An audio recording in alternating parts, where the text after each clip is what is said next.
views and opinions expressed in this program are those of the participants and do not necessarily reflect the views of BronxNet or the program underwriters.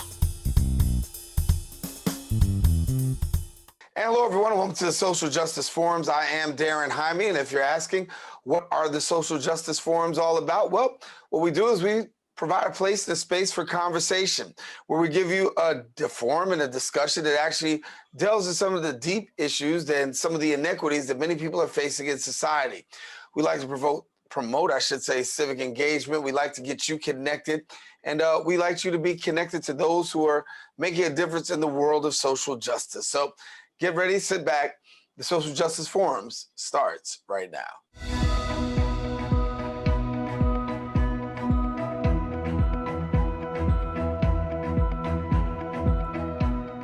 And welcome to the show. Well, we start off today talking about a very special organization.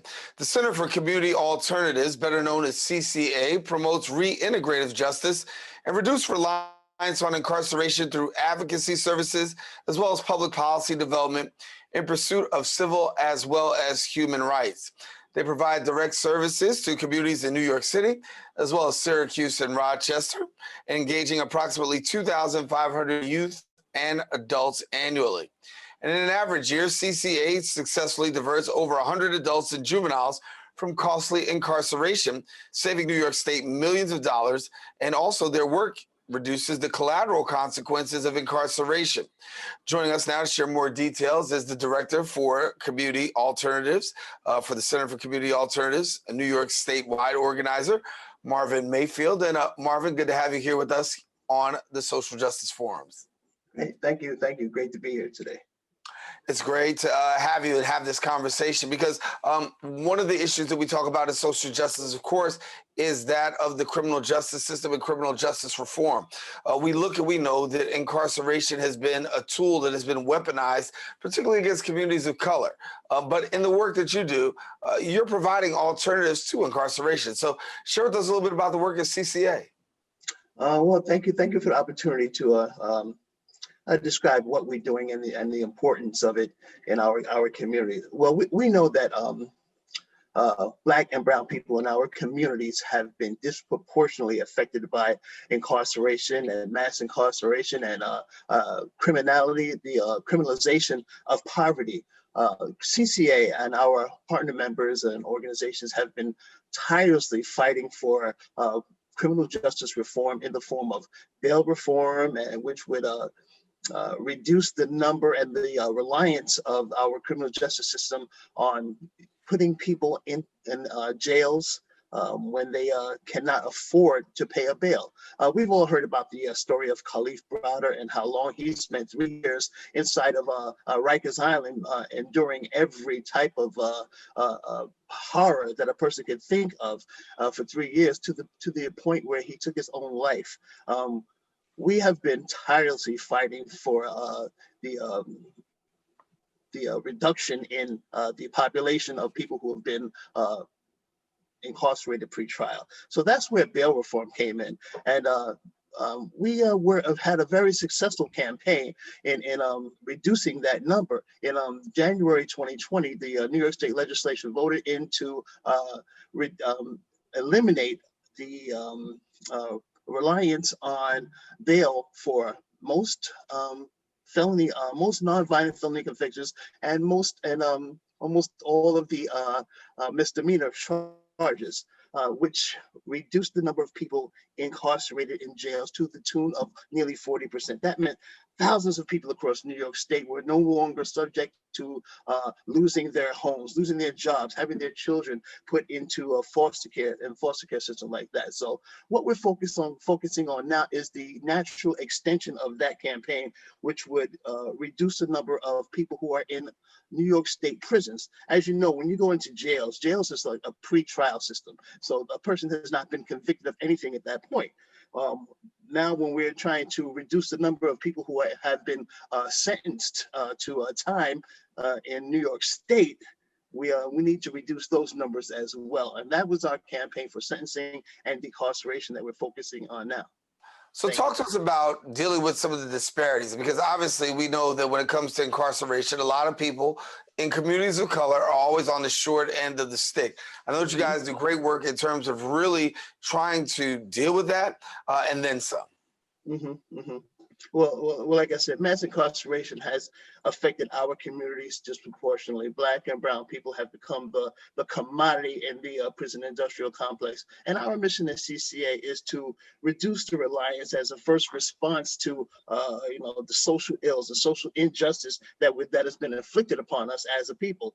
So, in addition to the sentencing and incarceration aspects of our work, we also have a plethora of initiatives that we're working on, such as to end solitary confinement, which has been deemed as cruel and unusual punishment by the United Nations. But here in New York State, we're relying on that particular horror disproportionately affecting Black and brown people. Effectively, the sentencing laws and statutes in New York State allow for life sentences and sentences that are indeterminate, where the parole board has the ability to deny parole again and again and again. If, for instance, a person may be sentenced to 5 to 10 or 5 to 15 and an indeterminate sentence, and the parole board will hit that person every 2 years, extending their incarceration to the tune of 20,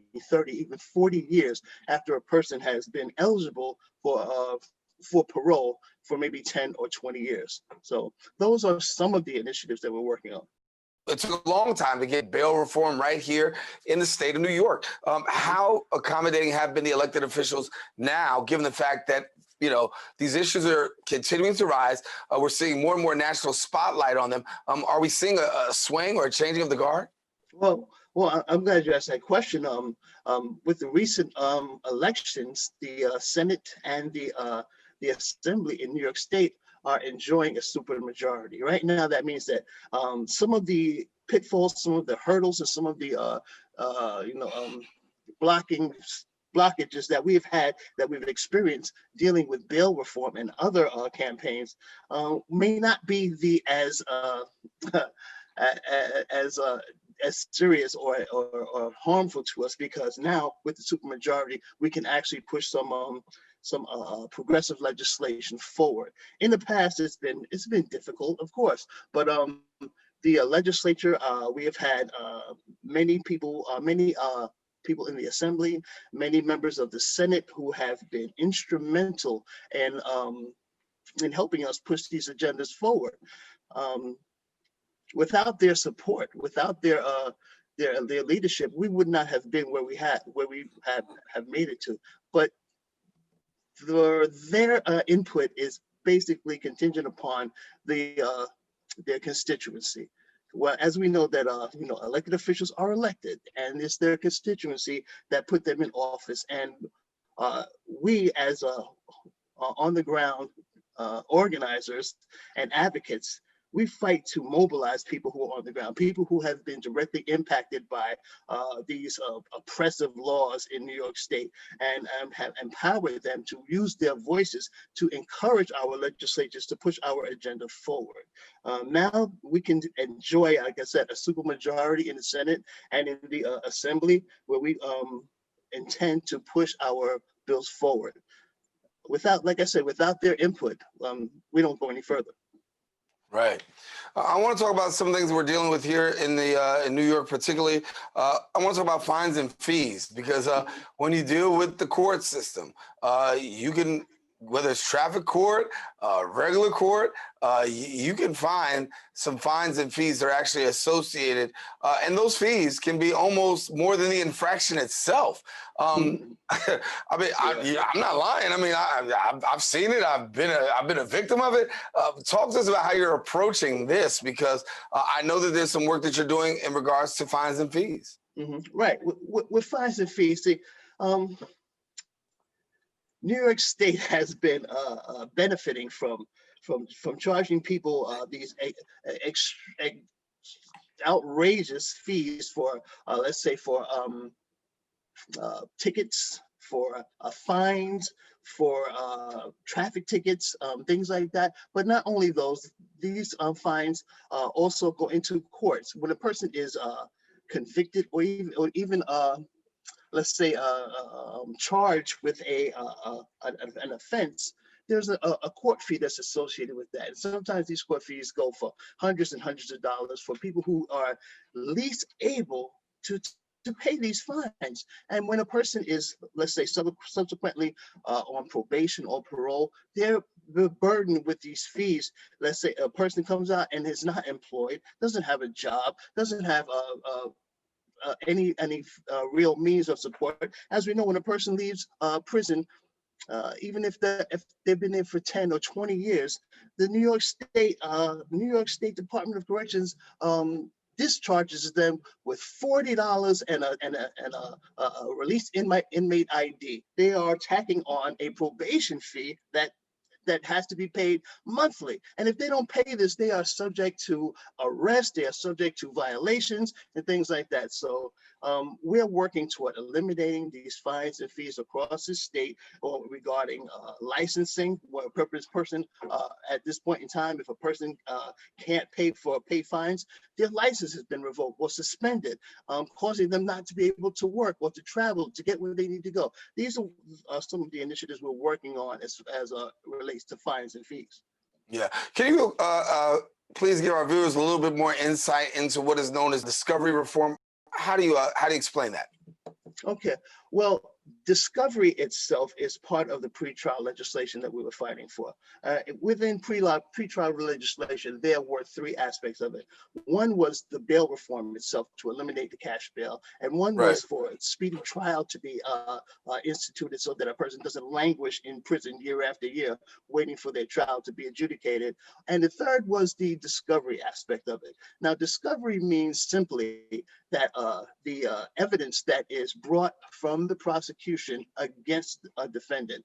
Now, this discovery typically in New York State, up until the discovery reform, was just horrendous. The prosecution had the responsibility to release this information to the defense, to the defendant and his attorneys, but would typically just languish and wait and delay it without ever supplying this discovery. So a person was pretty much in the dark about their case, and the prosecution used this tactic as a way of delaying the process and coercing guilty pleas out of people without giving them the benefit of the knowledge. With the reforms that went into effect in January 2020, the prosecution had the responsibility now to present this evidence to the defense within a 15-day period. Now, this was revolutionary in New York State prosecution. So now the defendant has the right and the advantage of being informed about the charges against them before they make any decisions about taking any pleas. So for people who want to know a little bit more about CCA and the work that you guys do, talk about your clients and the clients that you serve. We talked in the intro, not only in New York City, but you've got Rochester, you got Syracuse as well. Right. Well informed, right. We have offices in New York City. Our main offices in Brooklyn, in New York City, and in Rochester, and in Syracuse. And our clientele are people who have been affected or accused of charges or offenses within New York State, and they range from youth divisions, I think from the age of 15 on to 19, and then to adults, and helping them with re-entry services and things like that. So we work with them and try to find alternatives to such as drug treatment programs, work programs, and internships that we are sponsoring at this point in time. So our clientele are mainly Black and brown people in our communities who have been affected by mass incarceration and the criminal justice system as a whole. And it is our responsibility to try to find alternatives that they won't have to go, that the system won't put them inside a jail or a cell, or as we say, a cage. We promote building communities, not cages for our clients. Yeah. And as we start our sights on 2021, I know there's some legislation that's on the table, some things that you're actually looking at. What are the things that we should be paying attention to as we get into the new year? And what are you excited in terms of possibly seeing? Well, I'm pretty excited about a campaign that we call the Justice Roadmap. And the Justice Roadmap is a campaign that encompasses a variety of bills that will promote decarceration and fairness and end oppression in New York State. And like I said, some of those campaigns some of those initiatives are to halt solitary confinement, to have to address elder parole, where people are aging in prison and have been denied parole repeatedly, and fair and timely parole, which would ensure that a person that has completed 15 years has the opportunity to see a parole board rather than just be pushed aside year after year after year. Also, we have our bills that's like walking while trans that we're supporting, where the New York City police have been harassing mainly Black and brown trans women for just being who they are and being approached and arrested and accosted and harassed. Those are some of the things that I'm pretty excited about in 2021, and we're continuing to push through the issues that have seemed to have fallen on the back burner last year. So we're promoting that bill of legislation through the Justice Roadmap, which is going to be launched on actually tomorrow is the big launch, and we're having it in 5 different locations in New York State, where we are having our local legislators, our assembly members who are adamant about pushing these bills forward. So for people who want more information, how they go about being connected to you? Well, you can go to our website, which is communityalternatives.org, and you can just log on and find out what we're doing. And there's a page where you can ask questions, get numbers, get information to find out who we are. Marvin Mayfield, New York Statewide organizer for Center for Community Alternatives, better known as CCA. Thank you so much for joining us here on the Social Justice Forums, and keep up the good fight. It's been my pleasure, and I ask for those of you who want to get involved, call our legislators, let them know that we are not going to forget the people who have been incarcerated, and mass incarceration is going to be a thing of the past if we stick together. All right, Marvin Mayfield, our guest here on the Social Justice Forums. Don't go anywhere. We'll be back with our next guest coming up right after this. We know that people are dealing with the health crisis, but there's also a lot of food insecurity. We're giving out healthy food options, and that's what's key here. If you're a senior, you have a disability, they'll actually deliver meals to you. The residents are anxious, they're worried, they're scared, they want to be tested. When things were happening in our community, and we couldn't get the help. There's almost a presumption of criminality that attaches to your skin color. The site will prioritize those who are at highest risk in the population. If you feel symptoms and you'd like to visit one of these COVID-19 testing sites here in the Bronx, you may call the State Health Department's hotline. Important to note about this site is no reservations are needed. This is a walk-in clinic. A lot of us are out of work and looking for something to do. We have the machinery and the skills to make large scales of these masks and gowns. Take care of your people. It's going to go way further than we actually can understand. Right now, employees like myself are just adjusting to the new reality. Reporting from BronxNet, who's most at risk for coronavirus? People over 65, people with underlying medical conditions like heart disease, chronic lung disease, asthma, diabetes, people undergoing cancer treatment, and people with weakened immune systems. What should you do if you or a loved one is at higher risk? Avoid close contact with people. Avoid crowds. Stay home if you can. Wash your hands frequently. Learn more ways to protect yourself and others at coronavirus.gov.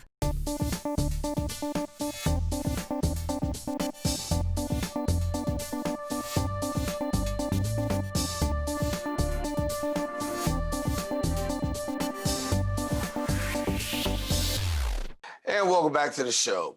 Approximately 1 in 10 children enrolled in city, district, or charter schools were identified as homeless during the 2019-2020 year. This, in the Bronx, 1 in 6 students classified as homeless. These statistics were uncovered in recent data research that was done concerning homeless students in New York City.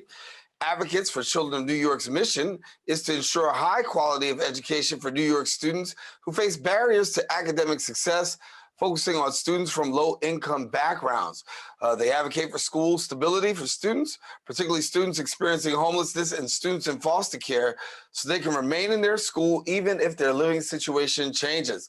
And here to provide some information is the Policy Director and Advocate for Children of New York, Randi Levine. And Randi, good to have you. Good to be with you. Thanks for having me. When we look at those statistics, they're actually startling. As I said, when I looked and I saw it, I was like, 1 in 10 children enrolled are actually homeless. I remember a time when that was never the case. And as we know, these numbers are what they are now, but they also continue to grow. So give us a little bit about where we are and the work that you're doing. Well, over the past decade, we have seen a significant growth in the number of students who are homeless. And that number tops 100,000 for the 5th consecutive year. We did see a modest 2.2% decrease from the prior school year, but we have to remember that the closure of schools happened due to COVID-19, and that likely made it harder for schools to identify students who became homeless. And so there's reason to doubt these numbers, and they may in fact be even higher. Yeah, and we talk about doubting it and maybe even higher. We have to assume that it's going to be higher given the fact that we're in COVID-19 now. There is a moratorium on evictions. We know that's going to be lifted probably in January, and we'll see a whole lot more people probably be in the place of being, potentially homeless. I know that you've got some advocacy that you're doing in regards to wanting the city to do some things. Talk to us about how you think the city should be responding, particularly to this particular crisis. Well, we're very concerned about the scenario that you just laid out, the potential surge in the number of students who are homeless. Given how high those numbers already are, this is extremely alarming to think about. And really, in New York City, no child should be homeless. But with the situation we have right now, the city, state, and federal governments all need to work together, both to address the affordable housing crisis, but at the same time to work on the education of children who are homeless. Because we know that education is key to breaking the cycle of homelessness. We want to ensure that every student gets a high quality education, regardless of their housing status. And so there are a few things that we're asking the city to do right now. For starters, most students right now are learning remotely most of the time. And that's harder to do. It's harder to learn from home if you don't have a permanent home. And so the city has to ensure that every student who is homeless has the technology they need to participate in remote learning. It's December, but we're still hearing about students who don't yet have the iPad they were promised from the Department of Education, and other students who have iPads but can't get them to work.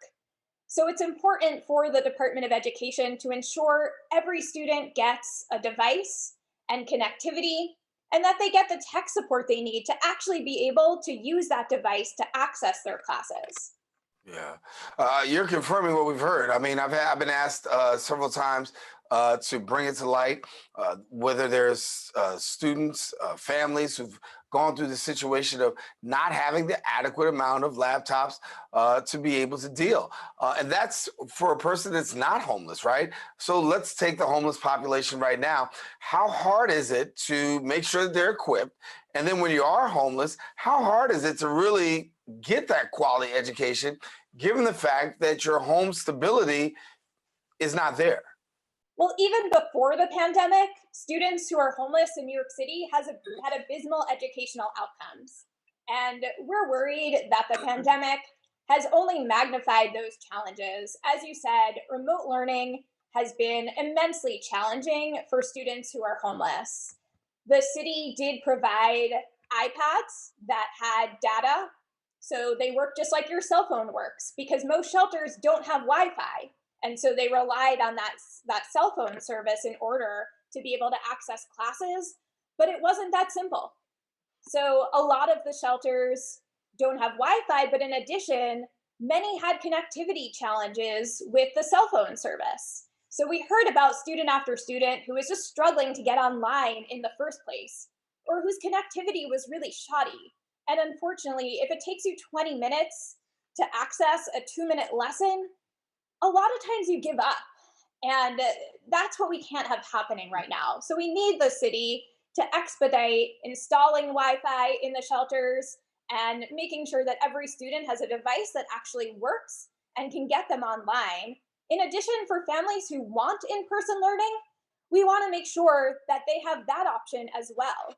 And so the city should offer full-time in-person instruction for all students who are homeless whose families want that option. Right now, middle and high school students have no option for in-person learning at all. And we're hearing about students who had been going to school and now have no place to go. And we want to ensure that all of them can go to school if their families want them to and can get online if not. Well, Randi, tell me this, from your perspective, what do you view as your biggest challenge as of right now? You know, it's hard to point to one challenge. I think that there really are a series of challenges. So technology is a concern that we just hear again and again from families who are homeless, and we need to resolve it. We're also very concerned that there are students who are homeless who just haven't been showing up to class, haven't been getting there either in person or online. And in fact, we now have attendance data from the spring that shows us that students living in shelter had the worst attendance of any student subgroup in New York City, more than 13 percentage points lower than students as a whole. And so we need the city to be doing more to ensure that students who are homeless can get to school, whether it's online or in person. So let's use the attendance data that they have and follow up with the families whose children haven't been getting to school. Figure out what the barrier is. Is it that the family had an iPad that broke? If so, let's replace it right away and ensure that the student can get back online. Is it that the student doesn't have a place to go during the day? If so, maybe there is a Learning Bridge childcare program available that can provide the student with the space that they need. Is it a mental health concern? Let's connect the family to a community-based provider that can help address those concerns. Whatever it is, we need to figure out what the barrier is, identify it, and address it so that students don't miss out on this entire year of school. We also need the city to start planning for recovery. What happens when all students can return to school? Having gotten off track, and we're going to need a major effort to give these students the education that they've missed out on and help them get back on track as part of the city's recovery from COVID. Yeah. You know, we're hearing from a lot of people that this year may potentially be a lost year, particularly in the area of education because of the multiple challenges. Agree, disagree? How do you shape that out to be? Very concerned that the equities this year have only grown, and that for some students, there's no question that they have lost a tremendous amount of learning. They're also missing out on the social emotional supports that school provides.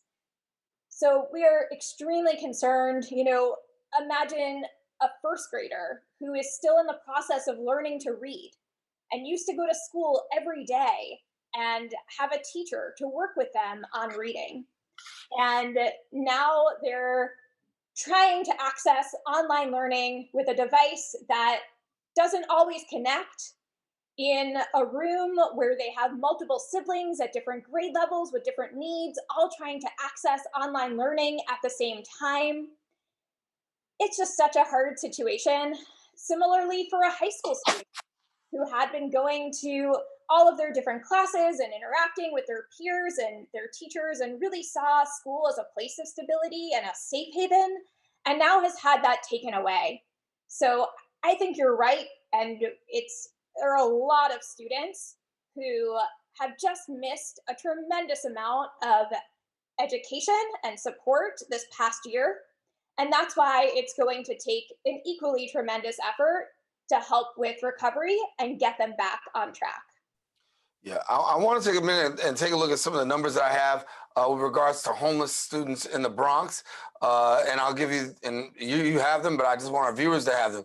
37,908 students attending school in the Bronx were identified as homeless during the 2019-20 school year, more than in any other borough. Approximately 1 in 6 students in the Bronx is homeless. That's more than any other borough. District 9 in the Bronx has the highest concentration of students who are homeless in the city, with 1 out of every 5 students that are homeless. 1 in 3 New York City students experiencing homelessness attend school in the Bronx, even though 1 in 5 students citywide are in the Bronx. So I guess the optimum question is, Randi, what is going on, particularly here in the borough of the Bronx? There is such a high concentration of students who are homeless in the Bronx. And we know that the Bronx is home to districts that have very high need, that there's a big lack of affordable housing in this city. And Bronx has a disproportionate number of homeless shelters. And so we're seeing this very high concentration of students in the Bronx. And so there in particular, we need to do more. And before the pandemic, over the past few years, the administration had taken some positive steps. For example, after a large advocacy effort, they added about 100 Bridging the Gap social workers, who are social workers who work in schools that have these high numbers of students living in shelter. And the social workers are focused specifically on meeting the needs of students living in shelter, making sure that they can get to school every day, and giving them the counseling and the support that they need. And so this is an important program, and I think things would be even worse right now if we didn't have those staff members in place. But there's still so much work to do. Most students living in shelter still attend a school that does not have a Bridging the Gap social worker, and so there's no one in their school community who's specifically dedicated to meeting their needs. And I'll also say that right now, even with the current positions, because of hiring freezes and budget cuts, the city has more than 20 positions focused on students who are homeless that are vacant and that the city is not filling. And we need each of those positions to be filled right now at a minimum, at a time when there are so many students, especially in the Bronx, who need this additional support, when we're seeing so many students who are homeless, who are not attending school in person or online, and when there's so much learning loss taking place. So we encourage the city as one step to fill those positions right away, because we need all hands on deck this year immediately. I even hate to ask the question, but everything is political, right? So given the fact that we are going to see a political election coming up, there's going to be in New York City the race for mayor. How much can we see possibly the tables turn, more attention given, more dedicated to this particular issue? Because a lot of candidates are talking about the issue, but yet and still, when it comes to results, not always seen. Could we potentially see 2021 more tangible results, given the fact that, first of all, it should be done in the first place, let's be honest. But secondly, that it is a political year and people will probably try to politicize it, but in the end, it could potentially be a win for those who need the most service. Homelessness and both the housing, access to affordable housing, as well as the education of students who are homeless should be major center points of this mayoral campaign. And we hope that everyone running for citywide office, as well as city council offices, will take a look at this data and work with us and other advocacy partners to think about what we can do to ensure that every student gets an excellent education regardless of where they live. Because we know that New York City schools have the ability to be a major piece of breaking the cycle of homelessness, but only if students are getting to school every day, are learning to read, and are able to use education to take them wherever they want to go next. So we really look forward to working with all of the candidates to focus more attention on these challenges, and when they get into office, to focus more attention and resources on meeting the needs of these students. I've talked with city officials before, and they've said off camera and off the record somewhat that, Daren, there just simply isn't enough resources to be able to deal with the city's homeless crisis, and particularly when it comes to education, and particularly when it comes to some of the things of hunger. And I look with like perplexity because I say, in a city that has these great resources available, how could it be that we could have the issues that we're having at such great a magnitude? The city has vast resources, and I think it really is a question of priorities. And we have seen some good steps in this administration, but need to take it to the next level as we move into the next administration and make a commitment to providing an excellent education to all students who are homeless, and again, looking at the broader problems of homelessness. And then at the same time, we definitely don't want to let the state and federal governments off the hook either. They have a role to play. And I will say right now, we know that Congress is debating the next COVID-19 relief package. And we hope that our elected officials, both in the state government and in Congress and the federal government, keep students who are homeless in mind, because it takes a lot more resources in order to ensure that students who are homeless can get to school and be safe in school during a pandemic, and to ensure that they can access online learning if they're learning from home. And then, as we've already discussed, there's going to be the need for a major education recovery plan. And we know that students who are homeless are among the groups who have had the most learning loss and have missed out on so much academic and social emotional support, have experienced so much trauma on top of trauma that they have already experienced for many students. And we need the city, state, and federal government to all work together to put forth the resources needed to help these students. So if people want to access this information, particularly the report that gives us this vast data with regards to homelessness and the homeless crisis that we're facing, how can people get their hands on that? We encourage everyone to go to Advocates for Children of New York's website, www.advocatesforchildren.org. And Advocates for Children houses a project called New York State Teaches, which provides technical assistance to school districts and schools and families and shelters across the state with respect to the education of students who are homeless. And so they have a website that has a lot of resources specifically around the education of students who are homeless in New York. And they have an info line as well that families who are homeless can call with questions about education, as well as schools and school districts can call if they want to know how to help support students who are homeless and are facing barriers to doing so. And that number is 1-800-388-2014. Advocates for Children also has an education helpline that parents in New York City can call with any questions they have about education, whether or not it relates to the education of students who are homeless, from the time children are born through the time they graduate high school. And that number is 866-427-6033. Well, Randi, Levine, thank you so much. We're going to leave it there. Great conversation, great work that you're doing. And hopefully as we get to 2021, that we can see a lot more of our city's homeless population, particularly our children, be better served. Thank you so much for enlightening us, and thank you for giving us this valuable information. Thank you so much for focusing on this population of students who often get overlooked. Yeah, we want to see them served. Thank you so much. All right, Randi Levine, our guest here on the Social Justice Forums. We encourage you to stay with us. We do have more show and another guest coming up right after this.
And welcome back. Community and advocates are also urging the City Council to pass legislation expanding the right to vote in municipal elections to legal permanent residents and those with work authorizations in New York City. This bill would grant voting rights in municipal elections, such as races for mayor, comptroller, public advocate, borough president, and city council, to nearly 1 million foreign-born New York City residents. Our next guest is Director of Policy and Advocacy for a policy and social change organization that represents 43 neighborhood settlement houses reaching 765,000 New Yorkers from all walks of life. Joining us now to share a little bit more is the Director of Policy and Advocacy at United Neighborhood Houses, Nora Moran. And Nora, good to have you. Thanks so much for having me, Daren. Thank you, and glad to have you. As we know, this bill has been in the works for a long time, but give me a little bit more about specifically what exactly this would mean if passed. For many years, New York City has promoted itself as a city that really leads on the promotion of inclusion of immigrants, empowering immigrants. But there is this one sort of central action that is a key part of our democracy that a lot of immigrants cannot take right now in New York City. These are green card holders, refugees, asylees. These are folks who pay taxes, who send their children to public schools, who are invested in and really contribute to the health of our city, but don't have any power at the ballot box right now. And so that is something that we're looking to change with this legislation, and it would mean a lot more civic engagement and participation in neighborhoods across the city, because we'd see significant numbers of people be able to vote in local elections who had not before. Yeah, we've seen a lot of reform happen in the last few years in regards to legislation. Voting, early voting, we see happen now in New York. This legislation has been on the books for a moment, but talk to us about why you feel now is the most opportune time. Sure. So I think all the reasons you just laid out are really part of why this is the right time to pass this bill. This concept of expanding voting rights to non-citizens has been around for a long time in New York. We've tried to pass this bill for a couple of years now, but really it's not until the last few years that we've seen significant reforms and changes around voting rights. We now have early voting. We had a lot of ability to vote by mail in this past election. Lots of different just changes to when folks are able to even register to vote, making some of those timelines a little bit easier. So we think it's important to build on all of those voting reforms and to take this next step and make sure that we're expanding access to the ballot box to these New Yorkers who, are part of our communities. We'd also say broadly, we've had a lot of really strong momentum in the city over the past few years around increased civic engagement. We just came off an election with record high turnouts. We just had a census count where there was a lot of effort among our city to make sure that every New Yorker, regardless of immigration status, stood up and was counted, and just how important that was to sort of the fabric of New York and the amount of resources that we get. And so we feel like, building on that momentum, this is the right time to do this, because we already have, individuals and organizations who have started doing this grassroots organizing, started doing this outreach, and are well poised to continue it with outreach to expand, those who can vote in local elections. Right. So let's play the hypothetical. The legislation passes. How do you see this rolling out, particularly for in local communities?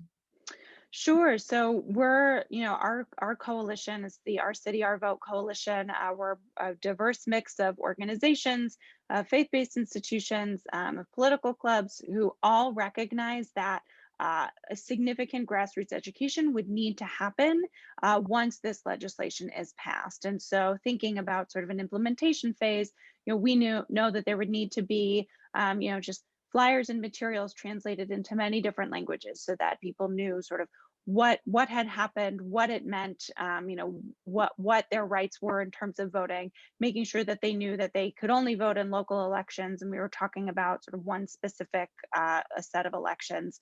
So first, just that level of materials, and then really, that one-on-one outreach and grassroots engagement is what would really need to happen in order to make this bill a success.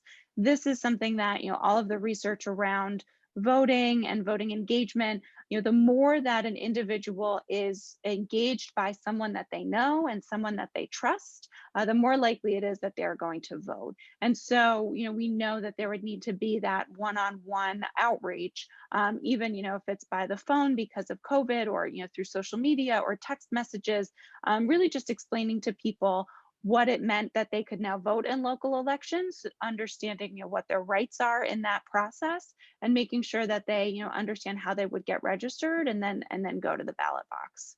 Well, Nora, with every bill comes opposition, right? And we understand that some of that opposition centers from people who feel as though this legislation is too liberal, too far right. Immigrants, they should have rights, but not these particular rights. How do you answer your critics who feel as though this is too far right and out of the box, if you will? Well, the big thing that we'd say is that this actually isn't a new idea, both in our city and our country. For about the first 150 years of U.S. history, non-citizen voting was common. Voting rights were not tied to citizenship at all. It was only sort of over time that once there was sort of a large influx of immigrants at the turn of the 20th century and sort of that a rise in anti-immigrant sentiment, did we see a restriction of voting rights. Also in New York City, in recent memory, we have history of allowing non-citizens to vote in local elections. When we had school boards back before they were abolished in 2003, any New Yorker of any immigration status was able to vote in school board elections. Right now, New Yorkers of any immigration status are able to vote in participatory budgeting elections across the city. So this really is not as new or controversial of a topic as some might think.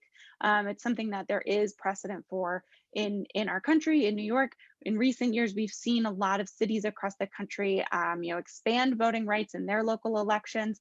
San Francisco, several towns in Maryland. So there is precedent here for this.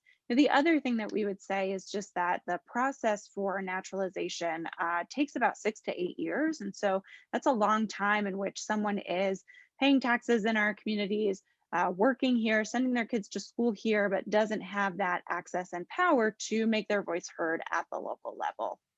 Yeah, a lot of work has gone into this over the course of the last several years. Do you feel as though that you have the right amount of momentum to get this across the finish line, given the fact that we are seeing a lot of legislation passed, given the fact that we're seeing a lot of movement happening out of New York State? Do you feel like this is the optimum time right now? We think so. There's been, like I said, this legislation and this concept has been around for many years. It's been introduced previously in different city council sessions and ultimately wasn't passed. But this time we have a significant number of co-sponsors on the bill. We have large support from organizations across the 5 boroughs saying that not only is this the right time to do this, but we are committed to making sure that it's done right and implemented well, and that the outreach efforts and education efforts that must go along with something like this will happen. And we think that this is something that we want to see the city council, which has put itself out there time and time again as a champion of immigrant rights. New York is a sanctuary city. We want to see them take that next step and pass this legislation as a deepening of that commitment to immigrant communities in New York. Yeah. And so I want to talk about the work that you do in regards to advocacy. Obviously, you're advocating on behalf of immigrants and immigrants themselves, right? How hard has it been to get them connected, to have their voice amplified, given the fact that a lot of rights have always, their rights are being challenged? And so talk to me about that process of getting immigrants more engaged in advocacy and having a voice for themselves. Mm-hmm. Sure. So that process, is something that we do in really closely with our settlement house members, with other members of the Our City, Our Vote coalition. And it really kind of comes down to that one-on-one engagement and education. I think something that you sort of alluded to is, the fear that different immigrant communities have had, particularly over the past couple years when we've seen really harsh immigration policies coming from the federal government. It sort of contributed to, definitely a sense of nervousness and concern about, deportation, immigration rates, things like that in immigrant communities. But, we have really have made sure to engage grassroots organizations as the right sort of trusted messengers in this campaign, making sure that they, know what this bill is, why it's important, so that they can then sort of do that education on the ground and make sure that different communities who maybe had been hesitant to engage in advocacy feel comfortable doing so. Yeah. So as 2021 is around the corner, talk to me about what you see happening, the work that you guys got going on. How do you see things playing out in 2021 for you? Sure. So obviously it's going to be, a big year in New York City for a couple of reasons. We certainly hope that Intro 1867, comes up for a hearing, comes to the floor for a vote. That is something that we are very committed to, focusing on as 2021 goes on, and we see those special elections happen for those handful of council seats that either already are vacant or will be vacant soon. We are committed to making sure that those new council members know what this legislation is, understand its history, making sure that they see sort of the impact this would have in their district, and making sure that it's something that they are supportive of. And then broadly, sort of just in voting in general, it's going to be a very big year. And United Neighborhood houses and settlement houses sort of generally are very committed to making sure that there is grassroots education efforts around ranked choice voting. We're looking at, how do we train nonprofit organizations who are embedded in communities so that they know what ranked choice voting is and that they can explain it to the community members that they're working with. We want to make sure that all New Yorkers feel comfortable when they go to the ballot box, that they know what this system is, that they feel empowered to use it. And that's something that, will have to happen by all of the traditional methods of, flyering, posters, but also some, non-traditional and COVID-friendly, socially distant outreach efforts like, increased text banking, social media outreach, phone calls, as opposed to, in-person events, to make sure that that education and outreach happens. Yeah, it's a lot to look forward to in the year 2021. And as you mentioned a little bit earlier, with this being an election year, and we know that the race for mayor is going to be hot and heated, when we talk about this voting rights issue, could we see that this be the impetus, because it is an election year, for this legislation to really hit the floor and see passage? Because, unfortunately, politics drives. Mm-hmm. Yeah, I think broadly, we want to make sure that this bill passes as soon as possible. We don't want to see another citywide election go by without sort of this bill being in place and without the opportunity for nearly 1 million people to be able to participate in that election. That's sort of our big driver for wanting this to pass. Is we want to make sure that, as soon as possible and as soon as any opportunity arises, that individuals who would be enfranchised by this legislation would have the opportunity to vote in a local election. Even if this is, something timing wise that maybe is not in place for the 2021 primaries, doesn't mean that, all is lost.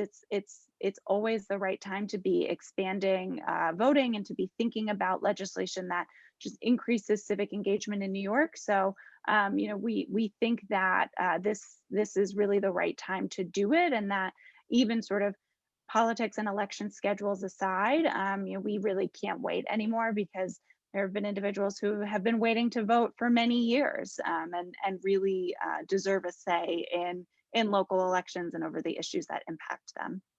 Yeah.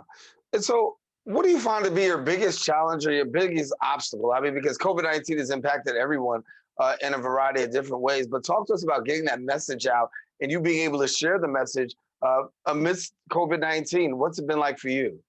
Mm-hmm. Yeah, it's definitely been challenging to do outreach during COVID-19. We've seen just generally that, a lot of community-based organizations have had to fully rethink their operations, fully rethink what they do, both to just mitigate the spread of COVID, but also make sure that they were still connecting to people around, food assistance, housing rights, mental health counseling, youth supports, all the sort of stuff that our local CBOs tend to do. So, we've had to pivot so many things as a field, and settlement houses have had to change so much about what they do, but still find those creative ways to stay connected. And so for this campaign in particular, we've really had to look to individual organizations, making sure that they are signing on and endorsing the campaign. We've had to really sort of rely on text banking and email outreach, particularly for advocacy efforts, as well as social media, just tools that are socially distant, but still allow people to make their voice heard and to advocate. And I'd also say about COVID, it's really underscored why this is also the right time for this legislation. Essential workers, a lot of them are immigrants. We've seen the ways that essential workers have really kept the city running through COVID and have really risked their health and safety to make sure that restaurants continued, that hospitals and health offices continued running. And so we really feel like this is the right time to sort of repay what folks have given to us and the ways that they've supported New York City, and make sure that they have access to the ballot box to have a say over a lot of those policy decisions that impact them. Yeah. So if people want to join the cause and join the fight, how can they be a part of the move? Sure. So if you go to ourcityourvote.org, that's our campaign website. You can see on there information about the bill, some FAQs, who's supporting it. There's also a space on there both for individuals to contact their council member directly about Intro 1867 and to voice their support. And there also is a tool for organizations and institutions who want to support the campaign formally to sign up and to do so. So we're looking for any and all support. It's ourcityourvote.org. We'd welcome many more supporters and just the opportunity to really do that education and talk about why this legislation is so important. Nora, Moran, thank you so much for being with us here on the Social Justice Forum. A lot of information is shared, and of course, hopefully in 2021 we can see the passage of this bill. Let's hope. Thank you so much for having me. Oh, thank you, Nora Moran, our guest here. And want to let you know we come to the end of our show today. Want to thank our guests, but also want to hope that you yourselves have enjoyed this week's discussion on the Bronx Social Justice Forums, where we try to take a deeper understanding of some of the issues and the inequities that many people are facing. We like to promote civic engagement and, most of all, to create a meaningful and a healthy dialogue. I'm Daren Jaime saying take care until the next time we meet. We encourage you. You can watch us on BronxNet channel 67. If you have Optimum, that's channel 2133. And we look forward to coming to you next week with a brand new, fresh episode of the Social Justice Forums. Thanks a lot for watching. Take care, stay safe, and God bless.